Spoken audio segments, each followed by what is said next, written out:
పునీత జాన్ క్రిసోస్టం గారితో కలిసి జ్ఞానవాణి శ్రోతలకు ఈరోజు శుభోదయంగా ఉండాలని ఆశిస్తున్నాను. ఈరోజు మనం ధ్యానించబోయే పునీతులు పునీత జాన్ క్రిసోస్టం. పునీత జాన్ క్రిసోస్టం గారు సిరియాలోని అంతియోకు పట్టణంలో క్రీస్తు శకం 347లో జన్మించారు. తమకు 23 ఏండ్లు వచ్చే నాటికే గ్రీకు సాహిత్యంలో ప్రామాణిక గ్రంథాన్ని అధ్యయనం చేశారు. ఆ రోజుల్లో వారికి మిత్రులైన పునీత బాసిల్, పునీత మెటీలియన్ గార్ల సూచనల మేరకు పవిత్ర బైబిల్ గ్రంథాన్ని పఠించారు. కఠినతరమైన జీవితం కొనసాగింప నిశ్చయించుకున్నారు. మరో 2 ఏండ్ల అనంతరం జాన్ బాప్తిస్మం పొంది పవిత్ర గ్రంథ పాఠకుడుగా గురుత్వ అభిషేకం పొందారు. తర్వాత కొన్నేండ్ల వరకు ఒక గుహలో సన్యాసిగా కాలం గడిపారు. క్రీస్తు శకం 386లో వారు గురుదీక్షను భక్తితో తీసుకున్నారు. కథోలిక విశ్వాసానికి సంబంధించిన అనేక వ్యాసాల్ని, గ్రంథాలని రచించారు.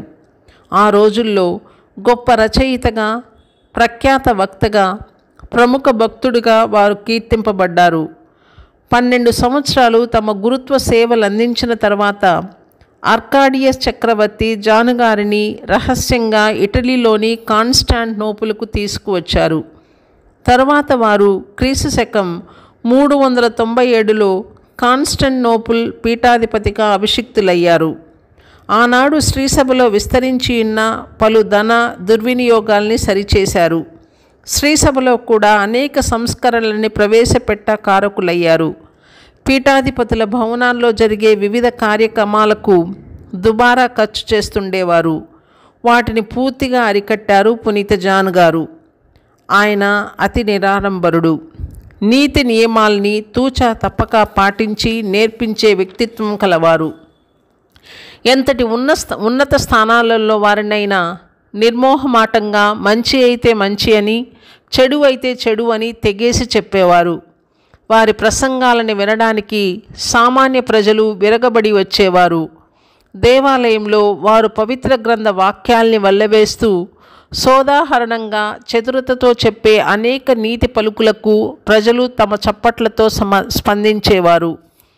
జాన్ క్రిసోస్టం గారు జంకు గొంకు లేకుండా చేసే విమర్శలకు ఆగ్రహం చెందిన ఉన్నత వర్గాల్లోని కొందరు అవినీతిపరులు వారిపై వివిధ రకాల కుట్రలు పన్నారు.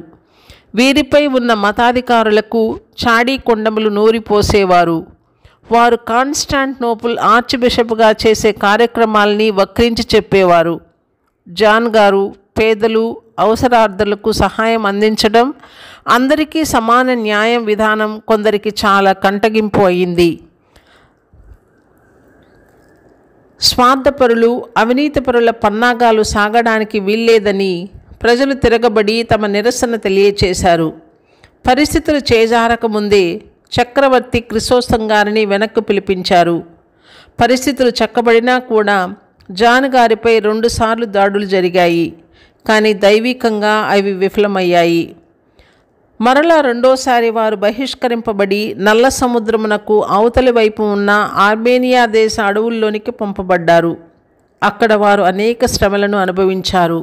సత్యం కోసం, ధర్మపాలన కోసం ముక్కుసూటిగా మాట్లాడినందుకు, బండారం బయటపెట్టిన అసూయాపరుల వల్ల తమకి గతి సంభవించిందని, అందుకు యేసుప్రభు కలువరి శ్రమలే తనకు ఆదర్శమని వారిపైనే తన జీవిత భారాన్ని మోపారు. పొంతుస్లోని కుమానా పట్టణంలో క్రీస్తు శకం 407 సెప్టెంబర్ 14వ తేదీన దేవుని యందు శాశ్వతంగా నిద్రించారు.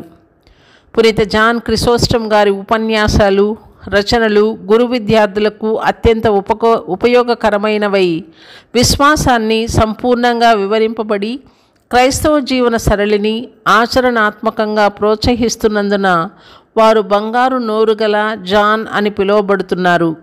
వారు తూర్పు శ్రీసభలోని 4 ప్రముఖుల్లో ఒకరుగా ఎంచబడ్డారు.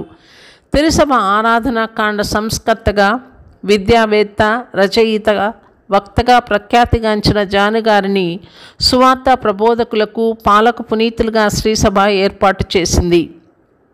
మూర్ఛ వ్యాధి వచ్చినప్పుడు వారిని ప్రార్థిస్తే ఉపశమనం కలుగుతుందని భక్తుల నమ్మకం. ధ్యానాంశం: ఆత్మను ప్రశాంతత, నిశ్చలత ఉంచేందుకు సమగ్ర సౌశీల్యం తోడ్పడినంతగా మరేదీ తోడ్పడదని నా జీవిత సారాంశమని పునీత జాన్ క్రిసోస్టమ్ గారు చెప్పారు. ఆత్మను ప్రశాంత నిశ్చలతో ఉంచేందుకు సమగ్ర సౌశీల్యత తోడ్పడినంతగా మరేదీ తోడ్పడదని నా జీవిత సారాంశమని పునీత జాన్ క్రిసోస్టమ్ గారు చెప్పారు. ప్రార్థన. ఓ ప్రియ పరలోకపు తండ్రి, పునీత జాన్ క్రిసోస్టమ్ గారి వలె మేమును నిడారంబర జీవితం జీవిస్తూ నీతిగా జీవించే వరమును ప్రసాదించండి. ఆమెన్.